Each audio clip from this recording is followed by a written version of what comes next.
Alright, so this is my presentation video submission. It is, should you opt into a group registered RRSP?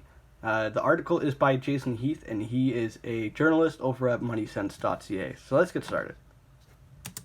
So pretty much, what is it? So pretty much, it's a typical form of an RRSP, but it is obviously a group one. If you contribute a certain amount into the group RRSP, your employer may kick in a certain percentage of your income into that account or a specific dollar value. It is considered income in the eyes of the CRA, so you do unfortunately get taxed on it, but not by much. And also, your contribution plus your employer contribution must not exceed your available RRSP room from your previous notice of assessment, so keep that in mind. It's also a form of personal investing as well. So, I don't know why I did that. That's kind of weird.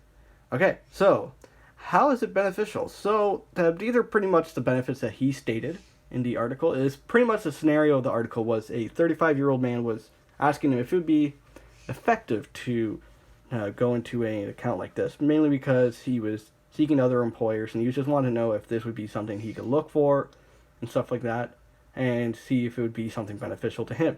So these are some of the benefits that he stated. One of which is the employer can match your contribution to a certain percentage or dollar value, like I previously mentioned. So let's say your employer were to match 25% of your income or your contribution. So pretty much, let's say you contributed $1,000. They would contribute 25% into that, which is pretty good. Which is pretty good as well. Also, and even though 25% is still 25%, it's a 25% return on your investment that you're guaranteed to get. So that's something to keep in mind, very beneficial.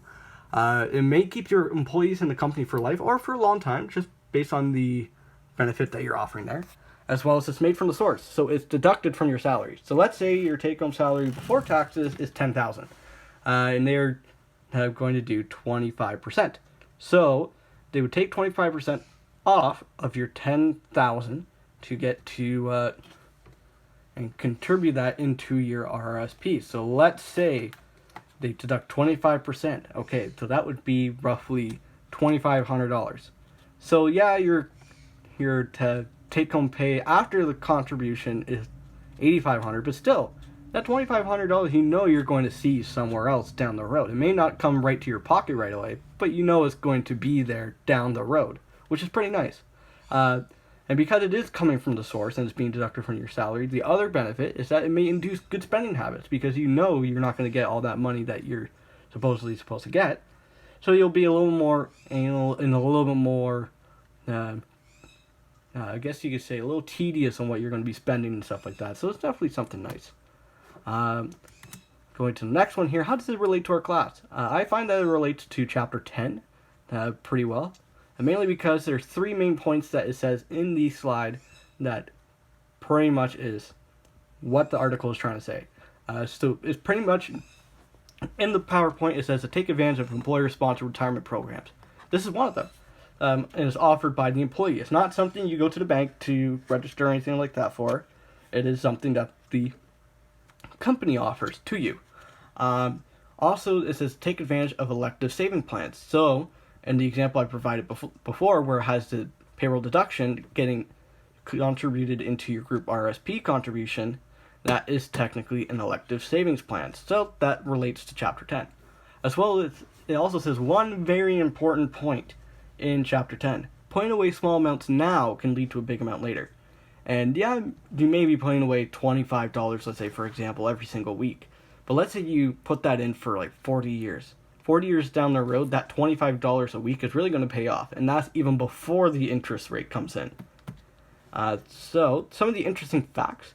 You have target fund investing as an option or a feature in the group RSP. So pretty much what it is it helps employers determine their investment asset allocation using target dates. So let's say that they're 35 right now and they want to retire at 65. So they're going to come up with a plan for where your investments should go to throughout that time. So let's say right as you start out, you're pretty much what it's going to allocate you to on the average is going to be 10 to 20% in bonds and 80 to 90% in stocks. And when you get to the last 10 years at age 55, it's also going to increase your bonds and lower your stocks. As this example states, 40 to 50% bonds and 50 to 60% stocks.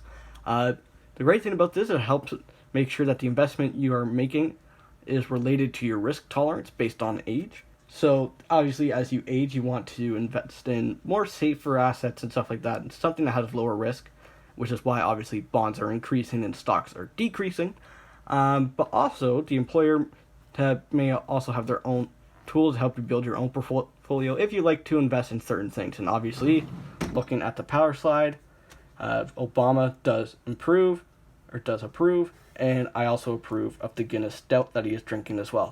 But anyways, so in conclusion, it is beneficial to your investing.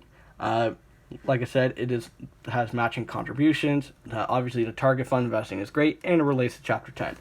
And this is a little funny article that I found, so I'm going to go ahead and read it to you.